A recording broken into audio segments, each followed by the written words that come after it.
আসসালামু আলাইকুম। আজকে আমি আপনাদের তৈরি করে দেখাবো গরুর মাংস ভুনা। গরুর মাংস ভুনা করার জন্য আমি এখন নিয়ে নিলাম,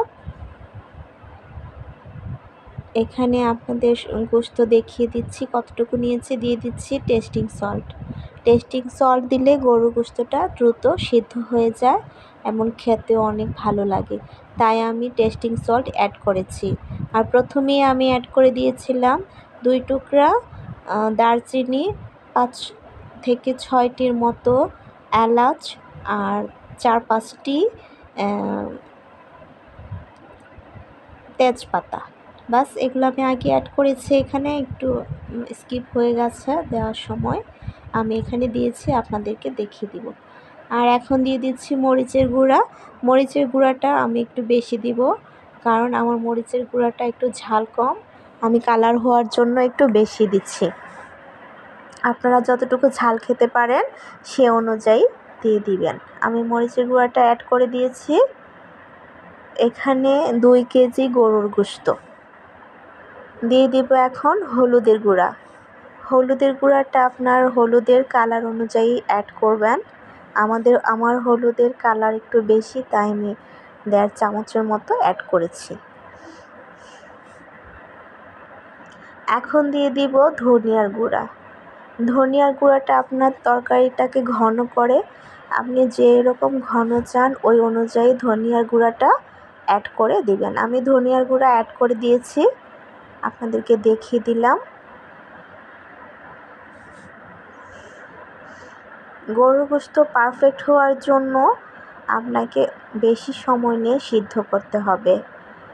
প্রেসার কুকারের চেয়ে আপনি হাঁড়িতে চুলায় রান্না করলে বেশি মজা হয়। এখানে তরকারিটা ভালো করে ভাজা ভাজা করা যায়, তখন দেখা যায় যে মশলাটা একটু কষানো ভালো হয় আর খেতে একটু বেশি ভালো লাগে। দিয়ে দিয়েছি ধনিয়ার গুঁড়া, তারপর দিয়েছি জিরার গুঁড়া। জিরার গুঁড়াটা আমি এখানে উপরে অ্যাড করলাম। এখন এটা জিরার গুঁড়া। এখন আমি অ্যাড করে দিব লবণ। লবণটা আপনার রুচি অনুযায়ী দিবেন, স্বাদ মতো। আপনি যেরকম লবণ খেতে পারেন ওই রকমই দিবেন। আমি লবণ অ্যাড করে দিয়েছি। 2 কেজি গরুর গোশতের জন্য আমি 2 চামচের মতো লবণ অ্যাড করেছি। এখানে চায়ের চামচে 2 চামচ হবে, এরকম মেজারমেন্ট চামচ দিয়ে আমি দিয়েছি। এখন অ্যাড করে দিব সরিষার তেল। সরিষার তেলটা দিলে তরকারিতে একটা অথেন্টিক টেস্ট আসে। আমি অর্গানিক সরিষার তেলটা এখানে ইউজ করেছি। আপনারা সরিষার তেলটা ইউজ করার চেষ্টা করবেন, তাহলে কিন্তু আপনি গরুর মাংস ভুনাতে একটা অর্গানিক টেস্ট পাবেন। অরিজিনাল সরিষার তেলটা আমি এখানে ইউজ করেছি। বাস আমি আজকে সরিষার তেলেই তরকারিটা রান্না করব, আর কোনো তেল অ্যাড করব না। এই মাখার ভিতরে আমি যে তেলটা অ্যাড করেছি এতটুকুই। অনেকটা টেস্ট হবে তরকারিটা এবং তেলটা বেশি হবে না, কারণ গোশতের মধ্যে যে চর্বি আছে সেখানেও কিছুটা তেল উঠে আসবে। আমি এখন অ্যাড করে দিব পেঁয়াজ, রসুন, আদা আমি একসাথে পেস্ট করে নিয়েছি। পেস্টটা আমি এত বেশি